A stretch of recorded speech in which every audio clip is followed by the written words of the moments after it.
Hello बच्चों, कैसे हैं आप लोग? उम्मीद करते हैं कि आप लोग अच्छे होइएगा। चलिए, हम लोग क्या करेंगे, अब ये अरिथमेटिक प्रोग्रेशन की सेकेंड वीडियो है। अगर ये वीडियो आप लोगों को अच्छा लगता है तो लाइक, शेयर और सब्सक्राइब ज़रूर कर दीजिए। इससे पहले क्या था कि अरिथमेटिक प्रोग्रेशन या समांतर श्रेणी का परिचय फर्स्ट में करा दिए थे। चलिए थोड़ा सा रिकॉल कराते हैं। सबसे पहले बताए थे कि अरिथमेटिक प्रोग्रेशन क्या होता है, समांतर श्रेणी क्या होती है या श्रेणी क्या होती है। तो बताए थे कि दिए हुए संख्याओं की एक ऐसी सूची जिसकी प्रत्येक दो पदों के बीच में समान अंतर आता है, उसी को हम लोग क्या कहते हैं, सार्व अंतर कहते, ये क्या कहते हैं, समांतर श्रेणी कहते हैं। चलिए थोड़ा सा रिकॉल करा देते हैं, तब इसके बाद इस चीज़ के बारे में डिस्कस करेंगे। सबसे पहले देखिए कि समांतर श्रेणी का मानक रूप क्या होगा। इस वीडियो को देखने से पहले क्या कीजिए आप लोग, इससे पहले वाला एक और वीडियो है जो क्या है, समांतर श्रेणी के परिचय पार्ट 1 करके है, उसको भी देखिए। अगर ये वीडियो आप लोगों को अच्छा लगता है तो कृपया लाइक, शेयर और सब्सक्राइब कीजिए, और इस चैनल के बारे में अपने दोस्तों में थोड़ा शेयर कीजिए और बताइए कि इस पे वर्ष 2024 को लेकर क्लास 10th की विशेष तैयारी कराई जाएगी। और इस चैनल पे ऑल सब्जेक्ट पढ़ाया जाएगा, हिस्ट्री, ज्योग्राफी, पॉलिटी, इकोनॉमिक्स, उसके बाद साइंस, और उसके बाद बता दें क्या कि math, Sanskrit, 1 to all subject पढ़ाया जाएगा क्या, क्लास 10th को लेकर, अर्थात क्लास 10th की विशेष तैयारी कराई जाएगी। ओके, चलिए तो हम लोग चलते हैं, थोड़ा सा रिकॉल करेंगे। सबसे पहले देखेंगे कि समांतर श्रेणी का मानक रूप क्या होता है, क्या होगा। सबसे पहले हम लोग क्या करेंगे कि देखेंगे समांतर श्रेणी का मानक रूप या standard form of arithmetic progression. क्या करेंगे कि समांतर श्रेणी के मानक रूप को देखेंगे। तो समांतर श्रेणी का मानक रूप क्या होता है, तो वो होता है a comma a plus d comma a plus 2d dot dot dot a plus n-1 into d. यही होता है, मानक रूप होता है। ऐसे बता दिए हैं पिछले वीडियो में या पिछले क्लास में, देखिएगा तो इसके बारे में ढेर सारे चर्चा किए हैं। और अभी भी हम लोग क्या करेंगे, इस पे चर्चा करेंगे, थोड़ा सा रिकॉल करा देंगे, और इसके बाद क्या करेंगे कि आगे चलेंगे, हम लोग इस क्वेश्चन पे चलेंगे, यह क्वेश्चन क्या कहना चाह रहा है, और इसके बारे में हम लोग डिटेल से जानेंगे। तो सबसे पहले हम लोग जानेंगे कि एरिथमेटिक प्रोग्रेशन का मानक रूप क्या होता है। तो मानक रूप यही होता है a comma a plus d comma a plus 2d dot dot dot a plus n-1 into d. यही स्टैंडर्ड फॉर्म हो गया। और इसमें क्या होता है कि प्रथम पद प्रथम पद प्रथम पद बराबर होता है ए को कहते हैं प्रथम पद। दूसरा पद बराबर क्या होता है, दूसरा पद बराबर होता है ए प्लस डी, क्या होता है, ए प्लस डी। और अंतिम पद क्या होता है, अंतिम पद, या इसी को बोलते हैं ए एन बोलते हैं, क्या बोलते हैं, ए एन बराबर होता है a plus n-1 into D.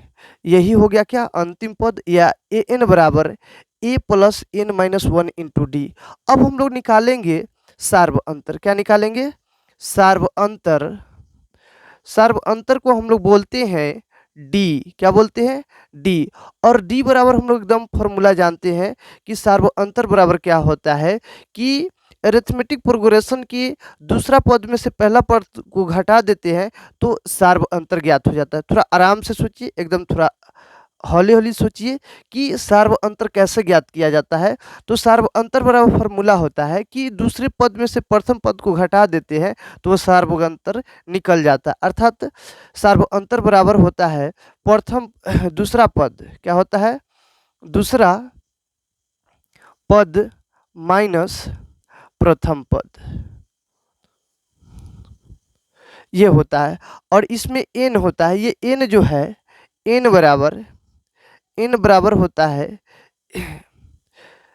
N बराबर होता है पदों की संख्या क्या होती है कि कितने पद तक है पदों की संख्या क्या होती है पदों की संख्या यही होती है। देखिए आराम से सोचिए कि यह जो है एक क्या कर दिया है कि ये समांतर श्रेणी का मानक रूप दिया हुआ है। इसी को देखेंगे और इसी फॉर्मेट पे हम लोग क्वेश्चन को सॉल्व करेंगे। देखिए समांतर श्रेणी का मानक रूप है a comma a plus d comma a plus two d dot dot dot a plus n minus one into d. इसको बोलते हैं प्रथम पद, इसे बोलते हैं दूसरा पद, इसे बोलते हैं तीसरा पद। डॉट डॉट के बाद ये जो होता है इसे कहते हैं अंतिम पद या इसी को कहते हैं एनवा पद। क्या बोलते हैं एनवा पद। और एनवा पद बराबर होता है a plus n minus one into d. मतलब इसको याद रखना है। क्या करना है समांतर श्रेणी के मानक रूप को याद रखेंगे तभी क्या होगा कि क्वेश्चन सॉल्व होगा। तो देखिए फिर से सार्व अंतर कैसे निकाला जाता है। सबसे पहले प्रथम पद ए हो गया, दूसरा पद ए प्लस डी हो गया, अंतिम पद ए एन बराबर a plus n minus one into d हो गया। और सार्व अंतर बराबर होता है फॉर्मूला दूसरा पद माइनस प्रथम पद। ठीक है इससे पहले एक और वीडियो हम लोग परिचय पार्ट 1 करके बनाए हैं, उसको देखिएगा तब ये सब समझ में आ जाएगा। ऐसे भी ये समझ में आ ही जाएगा। ये है कि समांतर श्रेणी का मानक रूप है। और इसके बाद थोड़ा सा एक और बात पढ़नी है कि किसी भी दी हुई संख्याओं की कोई भी सूची हो, दी हुई मतलब किसी संख्याओं की सूची का सार्व अंतर होने के लिए, फिर से थोड़ा सा सॉरी इसके लिए फिर से सुन लीजिए। क्या है कि दी हुई संख्याओं की सूची का सार्वअंतर होने के लिए उसका कॉमन डिफरेंस या सार्व अंतर समान होना चाहिए। फिर से सुन लीजिए। माने किसी दी हुई संख्याओं की सूची का समांतर श्रेणी होने के लिए उसका जो कॉमन डिफरेंस होता है या कॉमन डिफरेंस कहिए या सार्व अनुपात अगर बराबर होगा तो दी गई संख्याओं की सूची जो होगा वह क्या होगा कि वह जो होगा अरिथमेटिक प्रोग्रेशन में होगा। ठीक है चलिए तो सार्व अंतर समान होगा तभी कोई भी दी हुई संख्याओं की सूची जो होगा वह क्या होगा कि वह समांतर श्रेणी में होगा। समांतर श्रेणी का मानक रूप क्या होता है a into a comma a plus d comma a plus two d dot dot dot a plus n minus one into d होता है। ये हो गया मानक रूप। एपी का मानक रूप, एपी का मानक रूप, एपी का मानक रूप होता है। एपी का मानक रूप क्या होता है a comma a plus d comma a plus two d dot dot dot a plus n minus one into d होता है। ये प्रथम पद हो गया, ये दूसरा पद हो गया, ये तीसरा पद हो गया, ये अंतिम पद हो गया या एनवा पद हो गया। क्या हो गया एनवा पद हो गया। चलिए इस तरह से हम लोग का रिकॉल हो गया। और इसके बाद इस क्वेश्चन पर हम लोग क्या करेंगे कि डिस्कस करेंगे। जस्ट इस क्वेश्चन पर हम लोग डिस्कस करेंगे कि क्या कहना चाह रहा है ये क्वेश्चन। देखिए थोड़ा सा पढ़िए क्या कह रहा है। कह रहा है संख्याओं के निम्नलिखित सूची में से कौन कौन से एपी में नहीं है। यदि कोई एपी में है तो अगले दो पद लिखिए। मतलब कह रहा है कि कौन कौन से एपी में नहीं है। अगर कोई एपी में है तो उसके अगला दो पद ज्ञात कीजिए। तो हम सबसे पहले बताए हैं कि दिए गए संख्याओं का एपी होने के लिए उसका सार्व अनुपात या कॉमन डिफरेंस या डी जो हो समान होना चाहिए। अगर समान होगा तो दी हुई संख्याओं की सूची जो होगा वह एरिथमेटिक प्रोग्रेशन में होगा। अगर नहीं होगा, अगर नहीं दिया हुआ होगा तो नहीं होगा। फिर से सुन लीजिए कि कोई भी संख्या की एक सूची हो, मतलब कोई भी संख्याओं की सूची हो, अगर कोई संख्या की सूची दी गई है उस सूची के अरिथमेटिक प्रोग्रेशन होने के लिए उसका कॉमन डिफरेंस समान होना चाहिए। अगर कॉमन डिफरेंस समान है तो वह दी गई सूची समांतर श्रेणी में होगा, अगर नहीं होगा तो नहीं होगा। चलिए जैसे देखते हैं एग्जाम्पल में क्वेश्चन नंबर ए में क्या कह रहा है। क्वेश्चन नंबर ए में कह रहा है कि 4, 10, 16 और 32 है।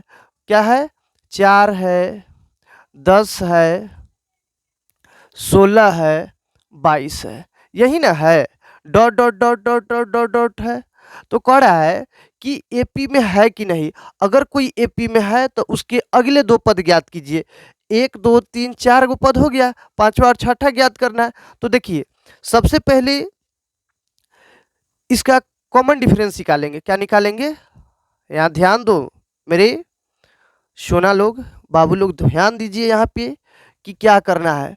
किसी भी दी गई या कोई भी संख्या की सूची हो, उस सूची का अरिथमेटिक प्रोग्रेशन होने के लिए कॉमन डिफरेंस, क्या, कॉमन डिफरेंस समान होना चाहिए। क्या होना चाहिए, अगर कॉमन डिफरेंस समान होगा तो वो क्या होगा, अरिथमेटिक प्रोग्रेशन में होगा, अगर नहीं होगा तो नहीं होगा। चलिए फिर से इसको हम लोग अब सॉल्व करेंगे। सबसे पहले हम लोग जानते हैं कि ये होता है प्रथम पद, ये होता है दूसरा पद, ये होता है तीसरा पद, ये होता है चौथा पद। डॉट डॉट डॉट अनंत तक है। तो हम लोग क्या करेंगे, लिख देंगे प्रथम पद बराबर, प्रथम पद बराबर 4, दूसरा पद बराबर हो जाएगा 10। अब लिखानेंगे सार्वंतर,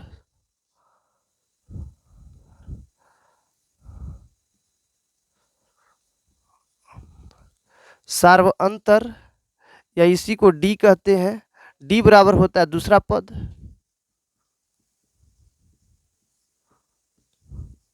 माइनस प्रथम पद, अर्थात दूसरा पद क्या है, 10 है, और माइनस क्या है, 4 है। तो निकला तो बचा क्या, 6। अब फिर देखिए, फिर निकालेंगे, ये क्या हो गया। अब क्या करेंगे, फिर सार्व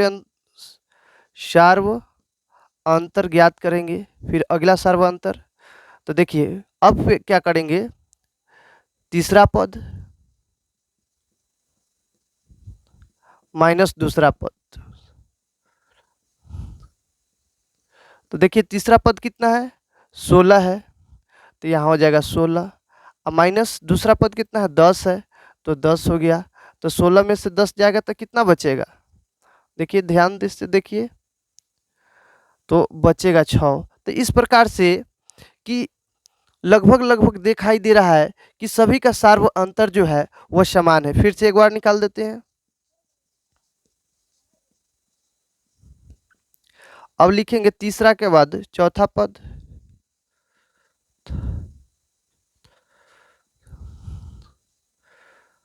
माइनस तीसरा पद। चौथा पद क्या है, तो चौथा पद है 22, 16, फिर भी आ गया 6। क्या आ गया, 6 आ गया। इसका मतलब हुआ कि सभी का सार्व अंतर क्या है, समान है। तो हम बताए हैं किसी भी दिए हुए संख्याओं के सूची का एपी में होने के लिए उसका सार्व अनुपात समान होना चाहिए। तो इसका मतलब है सभी का सार्व अनुपात 6 आया है, 6 आया है, 6 आया है। तो इसका मतलब है कि दी हुई संख्या जो है एपी में है। अगर एपी में है तो इसका अगला दो पद हम लोग निकालेंगे। तो देखिए अगला दो पद कैसे निकालेंगे, अतः अगला दो पद इजकल टू क्या होगा, ये हो गया। इसके आगे हम लोग निकालेंगे तो अगले दो पद के लिए क्या करेंगे, 22, अब प्लस क्या कर देंगे, ये कॉमन डिफरेंस, कोई भी कॉमन डिफरेंस जोड़ देंगे। फिर कॉमन है क्या कर देंगे, 22 गो और 2 गो कितना हो गया, तो 22 गो 6 गो 28 गो हो जाएगा। क्या होगा, 28 गो। फिर क्या करेंगे, कॉमा कर देंगे 28 और प्लस 6 कर देंगे। तो क्या होगा 28 कॉमा 8 6 14 के 4 हाथ में 1 2 1 3। इस तरह से अगला दो पद ये हो गया। ठीक है, देख लीजिए। फिर क्या करेंगे, इसके बाद जस्ट हम लोग देखेंगे। इसके बाद थोड़ा फिर हम लोग देख रहे हैं क्वेश्चन नंबर 2 में। क्वेश्चन नंबर 2 क्या कह रहा है वो देखिए। देखिए अगला दो पद कहेगा, अगर कोई भी एपी है अगर वह एपी में है तो उसके अगले पद निकालने के लिए क्या किया जाता है कि सार्व अंतर को जोड़ दिया जाता है। जैसे कि 22 में अगर 6 जोड़ देंगे तो 22 6 क्या हो जाएगा 28। फिर क्या करेंगे 28 में क्या करेंगे कि 6 जोड़ देंगे तो कितना होगा 28 और 6 34 हो जाएगा। इस तरह से डॉट डॉट और आगे भी पद निकालेंगे, फिर इसमें 6 जोड़ेंगे तो 40 हो जाएगा, फिर 6 जोड़ेंगे तो 46 हो जाएगा। इस तरह से डॉट डॉट डॉट इन्फिनाइट तक चलते चला जाएगा। ठीक है, इस तरह से ये जो है एपी में है, ये वाला क्या है एपी में है। अब इसके बाद जस्ट देखेंगे, थोड़ा सा आप लोग लिख लीजिए थोड़ा सा, नहीं तो आप लोग क्या कीजिएगा थोड़ा सा स्किप करके फिर से समझ लीजिएगा। चलिए फिर अब इसको मिटाते हैं, अगला क्वेश्चन देखते हैं।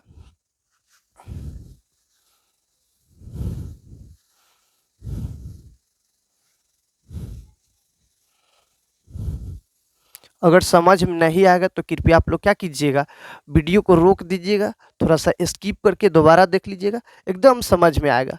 चलिए दूसरका देखिए, दूसरका में क्या कह रहा है कि 1 है कॉमा -1 है कॉमा -3 है कॉमा -5 है। तो इसका प्रथम पद क्या हो गया, प्रथम पद बराबर हो गया 1, दूसरा पद बराबर क्या हो गया, तो दूसरा पद बराबर हो गया -1, तीसरा पद बराबर क्या होगा, तीसरा पद बराबर हो जाएगा -3, चौथा पद बराबर क्या होगा -5 होगा। इस तरह से अब हम लोग बारी बारी से डी निकालेंगे। क्या करेंगे, प्रथम पद, द्वितीय पद, तृतीय पद और ये चौथा पद है, डॉट डॉट है, क्या है डॉट डॉट। तो आराम आराम से हम लोग क्या करेंगे, सार्वनुपात या डी ज्ञात करेंगे। क्या करेंगे, सार्व अंतर, सार्व अंतर ज्ञात करेंगे। सार्व अंतर डी, डी बराबर क्या होगा, प्रथम दूसरा पद, तो दूसरा पद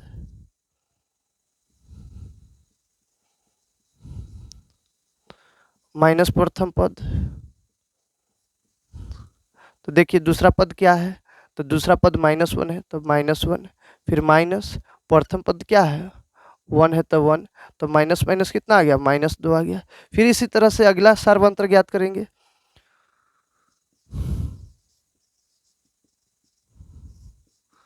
डी बराबर होगा, फिर अब क्या करेंगे, तीसरा पद माइनस दूसरा पद। तो देखिए तीसरा पद क्या है, तीसरा पद है, ये देखिए तीसरा पद -3 है तो -3 लिख देंगे माइनस, और दूसरा पद -1 है तो -1 रख देंगे। तो माइनस माइनस क्या होगा -3 और +1 घटाएंगे तो बच जाएगा -2। इस तरह से इसका भी 2 आ गया। फिर थोड़ा सा क्या करेंगे और आगे निकालेंगे सार्वंतर, सार्वंतर डी बराबर क्या होगा, यहाँ पे चौथा पद माइनस तीसरा पद। तो देखिए चौथा पद क्या है, तो चौथा पद देखिए क्या लिखा हुआ है, -5 लिखा हुआ है, माइनस करेंगे। और तीसरा पद क्या है, तो -3 है तो माइनस माइनस प्लस हो जाएगा। तो यह क्या होगा -5 + 3, तो अगर बनाएंगे तो आगा आ जाएगा -2। इस तरह से देखिए सभी का सार्वंतर -2 -2 -2 आ गया। तो क्या करेंगे कि अगला 2 पद बराबर लिखेंगे। अगला पद देखिए ये क्या हुआ, प्रथम पद, द्वितीय पद, तृतीय पद, ये चौथा पद, तो पांचवा पद अगला, ऐसे पहले लिख देंगे, अतः दी गई संख्या के सूची एपी में है, इसलिए इसका अगला 2 पद बराबर, पहले लिख देंगे 5। देखिए 1 2 3 चौथा पद दिया हुआ, 4 को दिया हुआ, तो पांचवा पद बराबर क्या होगा -5 और प्लस -2, तो हो जाएगा -7। फिर छठा पद -7 और प्लस -2 तो हो जाएगा -9। इस तरह से ये हो जाएगा। ठीक है, चलिए और आगे चेक करते हैं। क्वेश्चन नंबर 3 को चेक करेंगे। इस तरह से आप लोगों को अगर वीडियो अच्छा लगता है तो कृपया लाइक, शेयर और सब्सक्राइब जरूर कर दीजिए और अपने दोस्तों में शेयर कीजिए। ठीक है, चलिए please pay attention on the board. कृपया बोर्ड पे ध्यान दीजिए और थोड़ा सा राइट डाउन कर लीजिए on the copy. Write down. Question number 2 है, 1 है, -2 1 है, -3 है, -5 है, डॉट डॉट डॉट। अगर कह रहा है कि एपी में है तो अगला 2 पद ज्ञात कीजिए। तो हम बताए हैं कि कोई भी दी हुई संख्याओं का सूची का एपी होने के लिए उसका सर्व अनुपात क्या होना चाहिए? बराबर होना चाहिए। अगर उसका सर्व अनुपात बराबर है तो दी हुई संख्याओं की सूची एपी में होगा। अब एपी में होगा तो अगला 2 पद ज्ञात कर देंगे और ज्ञात भी कर दिए हैं। चलिए चलते हैं आगे। चलिए इसको मिटा देते हैं और आगे हम लोग देखते हैं। मिटा दें इसको। चलिए मिटाते हैं। आप लोग थोड़ा सा वीडियो स्किप करके भी देख सकते हैं।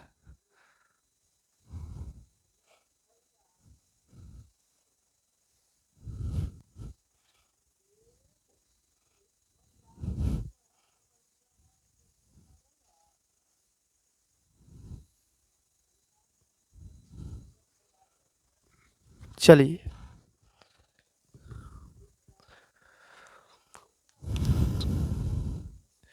तीसरा क्वेश्चन है -2, -2, -2, -2, -2 डॉट डॉट डॉट है। तो पहले लिखेंगे ये पहला पद हो गया, पहला पद, दूसरा पद, तीसरा पद, चौथा पद, पांचवा पद। अगर एपी में होगा तो छठा और सातवां पद ज्ञात करना है। तो पहले देखेंगे एपी में है कि नहीं। तो सबसे पहले क्या करेंगे, लिखेंगे प्रथम पद डी बराबर होगा प्रथम पद माइनस, ऐसे थोड़ा सा डी बराबर यह सार्व अंतर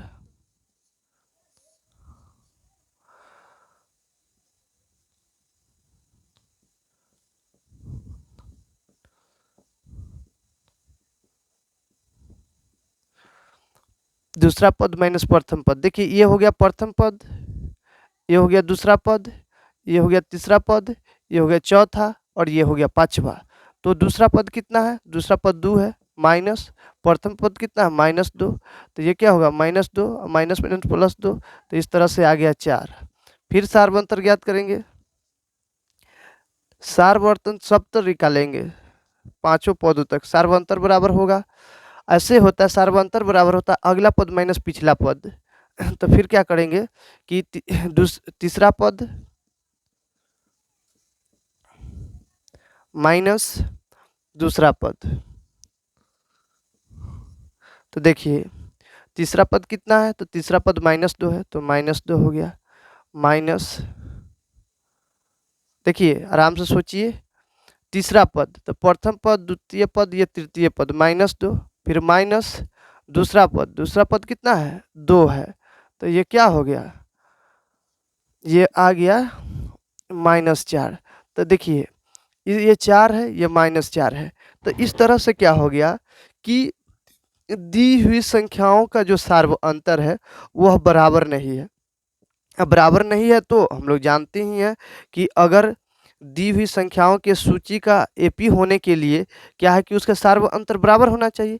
तो इसमें कह रहा है कि सार्व अंतर बराबर तो है ही नहीं, तो दी गई संख्याओं की सूची एपी में है ही नहीं, तो अगला पद निकालेंगे ही नहीं। तो लिखेंगे अतः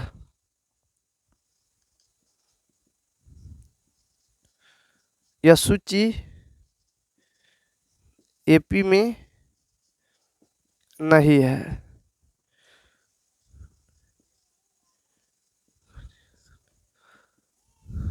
ठीक है, अब चलिए थोड़ा सा देख लीजिए।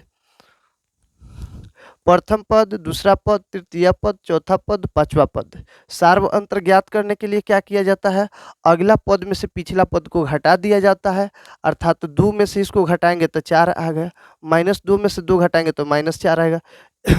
बराबर तो हुआ नहीं, और जब बराबर नहीं होगा तो यह एपी में होगा नहीं। एपी में होने के लिए किसी भी दी गई संख्याओं के सूची को एपी में होने के लिए उसका क्या होना चाहिए, सार्व अनुपात बराबर होना चाहिए। चलिए और देखते हैं ये चौथा नंबर क्वेश्चन। चौथा नंबर में क्या कह रहा है, 1, 1, 1, 2, 2, 2, 3, 3, 3 dot dot dot dot dot. कहने का अर्थ हुआ कि इसमें से घटाएंगे, ये प्रथम पद हो गया, दूसरा पद हो गया, तीसरा पद हो गया, चौथा हो गया, पांचवा हो गया, छठा हो गया, सातवां हो गया, आठवां हो गया, नौवां हो गया। मान लीजिए प्रथम पद में से द्वितीय घटाएंगे तो 0 आएगा, तीसरा में से दूसरा को घटाएंगे तो 0 आएगा, लेकिन 2 में से 1 को घटाएंगे तो नहीं आएगा। ऐसे भी बना देते हैं, सर्व अंतर बराबर होगा 1 - 1 बराबर 0, फिर सर्व अंतर बराबर होगा 1 -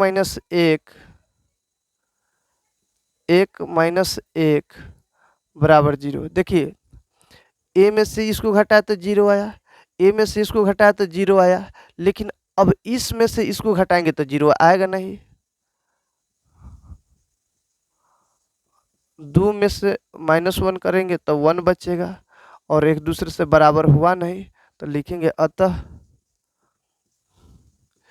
दी गई सूची एपी में नहीं है।